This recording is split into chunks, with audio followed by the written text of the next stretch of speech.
about yellow flags? Not ideal, but tolerable behavior. Not ideal, but tolerable behavior.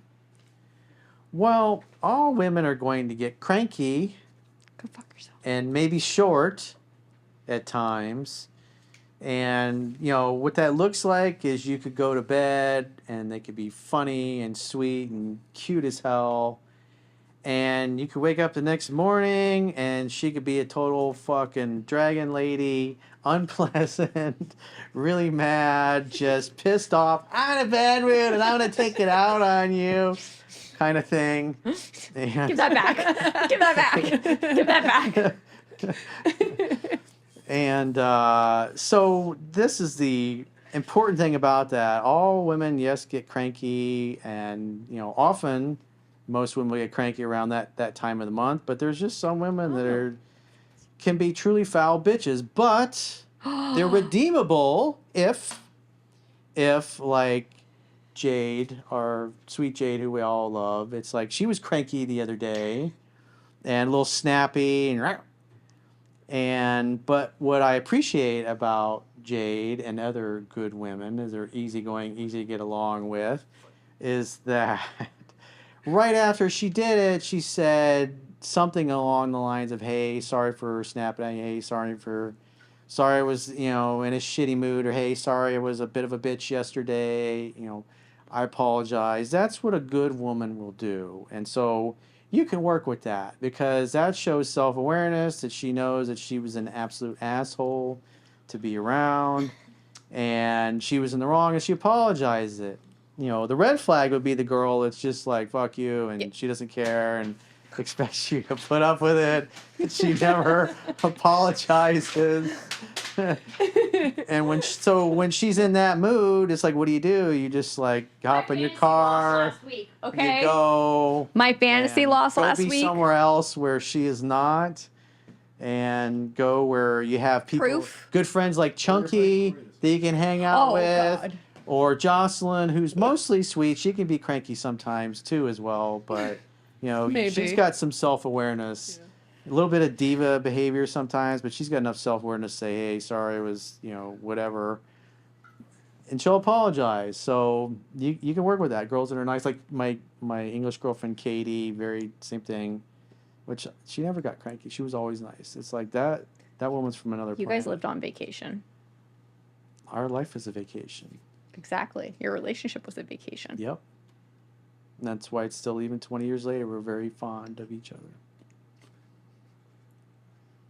What about guys that say, okay, because I feel there's this different scenario where I've experienced it myself, where say the girl gets imperfect, but then she ends up owning up to her behavior, but the guy still takes it very sensitively. What are your thoughts on that? Oh, I'd love to hear that.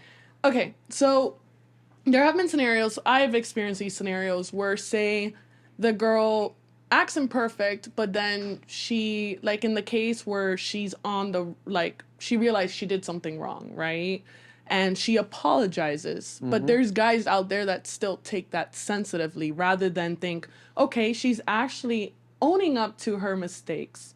What are your thoughts on that? How can those guys calm down? Because there's, honestly, I'm not saying all guys, but there have been guys out there that, like, don't react to that. They don't take it into light. Well, women should be focused on making a guy's dick hard and not his life. I saw a woman, Oriental woman, say that a couple years ago on a podcast, and I thought that was one of the most beautiful, most brilliant, and truthful statements I've ever heard come out of a woman's mouth. Make his dick hard, not his life hard. And there's a lot of women out there that will, just because they're in a bad mood, or he was short with her, or whatever it happens to be, she's critical of him, she criticizes him, she's complaining.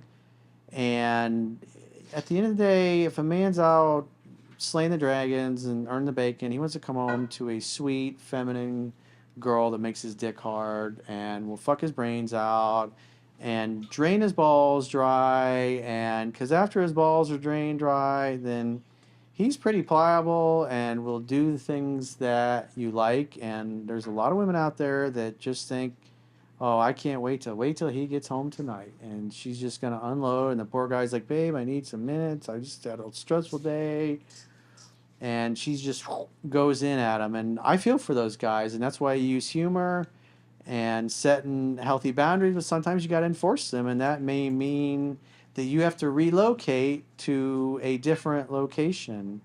Like, so if you go out to a bar to watch sports on a Sunday, and the girl's just being a cranky bitch and berating you in front of everybody, and she's being mean and not nice, you may say, hey, it seems like you just want to spend the day by yourself, and I think you should do that.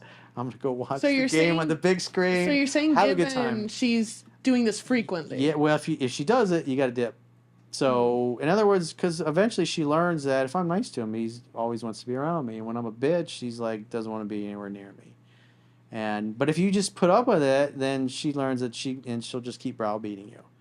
And so there's a lot of guys that come to me, and they're already in that situation. They've already married the girl. They already got kids. They got a 30-year mortgage. They're on their fourth kid. And so it's easy for somebody in the comments to go, oh, just dump her, move on, find somebody else. But it's like the guy's trying to, like, what tools can I have to try to, how can I deal with this situation? And so humor, setting healthy boundaries, but if she doesn't change her behavior, that means you just physically go somewhere else. Take the kids and go have fun with the kids, and let the cranky wife or girlfriend stay at home and be cranky. Hey, when you calm down or when you're nice, ready to be nice and sweet, come hang out with us, or do a spa appointment or whatever, and we're gonna be at Dave and Buster's playing video games, driving go-karts, and having a good time. Like one of my close friends was down a couple weeks ago, and his wife had a bunch of appointments and things and some other things with one of their other kids. And so he's down hanging out with his older kids who are now adults, drinking, having a good time over the weekend. I'm hanging out. And his wife's a little pissed off that he's several hours away having fun with their adult kids. And she's doing mom things and business things. But you always got to have a good time. Whether you're driving the fun bus, and you have to decide ahead of time you wanna have fun, and you want to be in a good mood. And if people around you, whether it's your mother, your sister, a girl you're dating, your wife, whatever, girlfriend, if they're just determined to share their bad, unhappy, nasty moods with you and try to make you as miserable as they are, in other words, they're trying to make your life hard instead of your dick hard, then be where they're not and go have fun without them. And they'll get irritated about it, but they'll soon learn that if they want you around, they got to be nice to you and sweet and kind, and if not, you'll be somewhere else. Because whatever you tolerate, you invite more of. Whatever you observe, you participate in. It's kind of like Pavlov's dogs. You got to train them. Yes. The greatest gift you can give anybody is a gift of your time. If they appreciate it and are nice to you, they get it. And if they don't, then they don't get your time.